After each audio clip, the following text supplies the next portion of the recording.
Today, we will talk about a different equation. We will talk about the hearts of well-being. And when you are stressed, we will also talk about the CALM framework.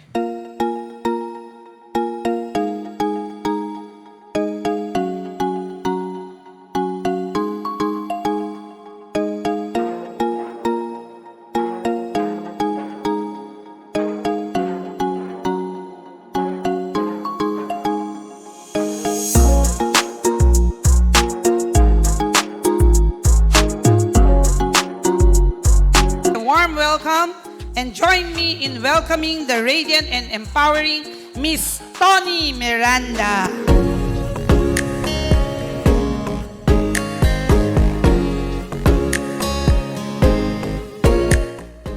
When was the last time you felt calmness in your life and at work? I was so stressed before. I have so many childhood experiences that no amount of words can describe the pain. And I believe you also had some childhood experiences that form part of your belief system now. Maybe some of them is I need to work hard, so I'll be like this and that. And maybe some of the childhood experiences that you had made you believe that you are not worth to rest.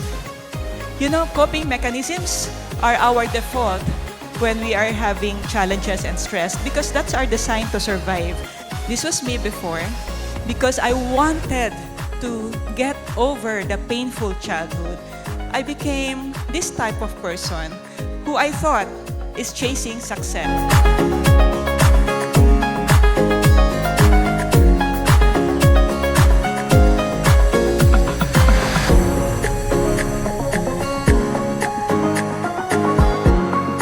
I'd like to present to you my framework for well-being.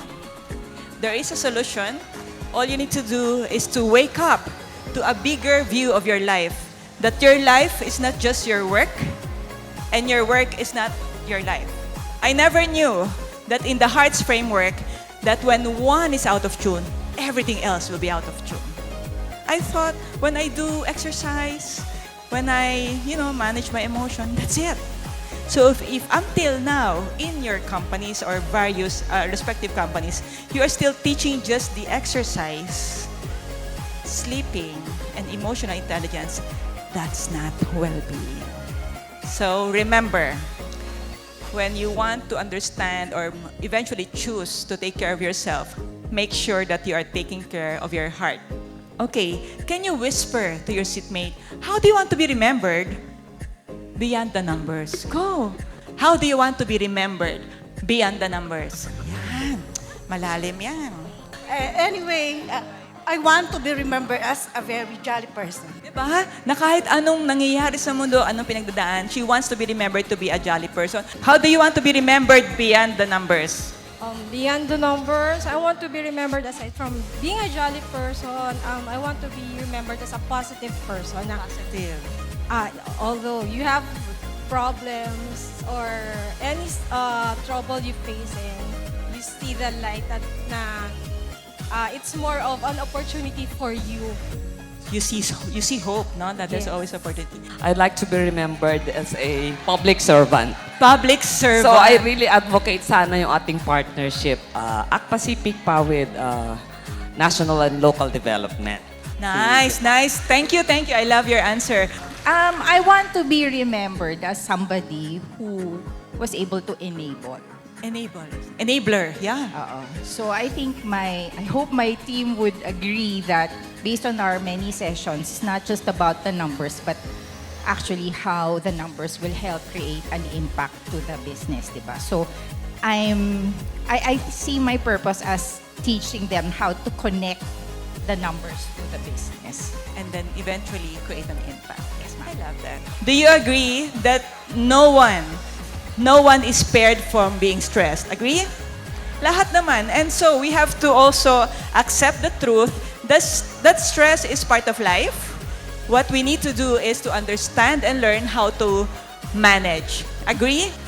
So relationship is very important because for me, it's what makes life meaningful. So understand that even in our offices, in our workplace, we have to be a blessing to others. We have to be that someone whom they will remember, made life very meaningful for them. This is something I never knew very important when I was younger, because what was important for me before was to get high grades so that my parents will at least look at me and see my value. So now, I will reiterate this regardless of the platform, that prayer is very important. Because when one is out of tune, even if you're good at health and physical wellness, emotional wellness, accountability, relationship, and thought, growth, learning wellness, if your S, spiritual wellness, is out of tune, everything else will be out of tune.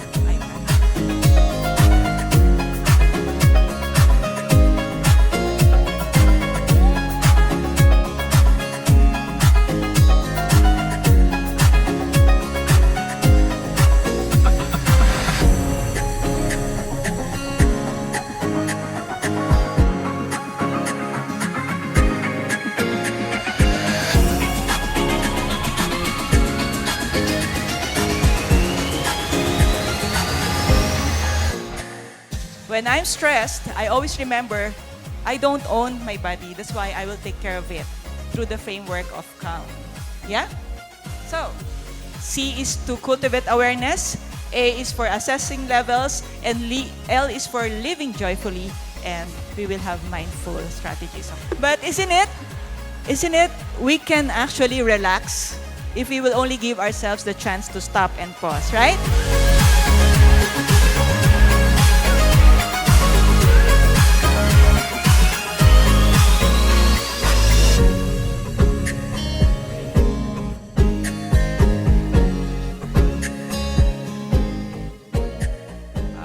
It's all about being someone who's more